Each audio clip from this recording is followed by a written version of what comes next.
Et l'avant-dernier film français présenté hier soir, avant-dernier film en compétition. Mathieu Charrier, bonjour. Bonjour Thomas, bonjour à tous.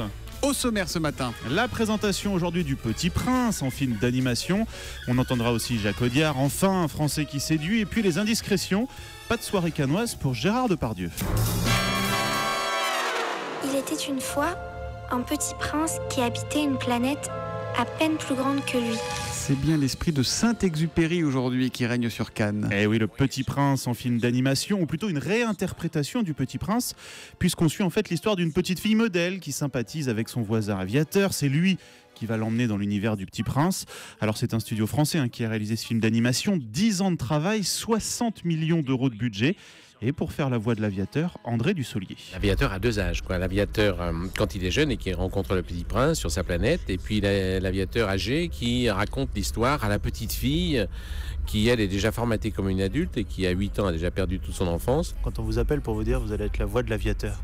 Ah oui, ça me fait plaisir, puisque c'est lui qui découvre le petit prince à 1000 milles de terre habitée, avec son avion qui s'est cassé la figure, qui essaye de le réparer et qui est obligé de dessiner un mouton en plein désert à un enfant qui surgit de nulle part. Voilà, un film d'animation autour du Petit Prince, très beau et qui devrait marcher, puisque le Petit Prince est l'œuvre littéraire la plus lue et la plus traduite dans le monde après la Bible. On quitte le monde imaginaire pour une histoire tristement réelle à présent, des Tamouls qui fuient le Sri Lanka en guerre. Pour se réfugier dans une banlieue française, Dipan, c'est le nouveau film de Jacques Audiard. Après Un prophète, après De Rouille et d'Os, tous les deux déjà présents à Cannes. Alors effectivement, on suit l'intégration de deux Tamouls dans la société française. Audiard, qui a eu l'idée de ce film, attablé un soir au restaurant. Vous êtes dans un restaurant le soir, quelqu'un arrive avec des roses, vous lui dites non, il insiste, vous lui dites non 3 fois, vous le regardez pas, vous le méprisez, il s'en va. Qui est cette personne ? Et ben c'est ces gens-là, ils arrivent ici, et puis ce sont des héros, ils viennent de loin. Ils ont vécu des vies qu'on ne vivra jamais, ils ont vu des horreurs qu'on ne connaîtra jamais. Et pourquoi vous avez choisi comme cadre une banlieue française ? C'était vraiment prendre pour moi un décor. Je ne suis pas descriptif, je ne vais pas chez les gens, je n'ai pas voulu faire une sociologie de la chose. Et il faut bien le dire, c'est le premier film français qui enchante à la fois la critique française et la critique internationale. D'ailleurs, notre camarade Bruno Kras en a fait son favori pour la Palme d'Or.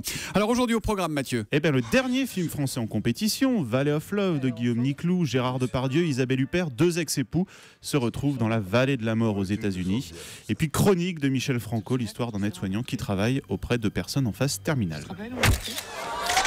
On termine évidemment comme chaque matin avec vos indiscrétions, Mathieu, et Frédéric Becbédé qui va tourner la suite de 99 francs. Eh oui, roman puis film à succès. Alors la suite s'appellera Idéal et notre publicitaire cynique, joué cette fois par Gaspard Proust, se fera engager par une grande marque de cosmétiques pour recruter un mannequin en Russie. Le tournage est prévu cet été. Et puis Gérard Depardieu, fait un passage express aujourd'hui sur la Croisette.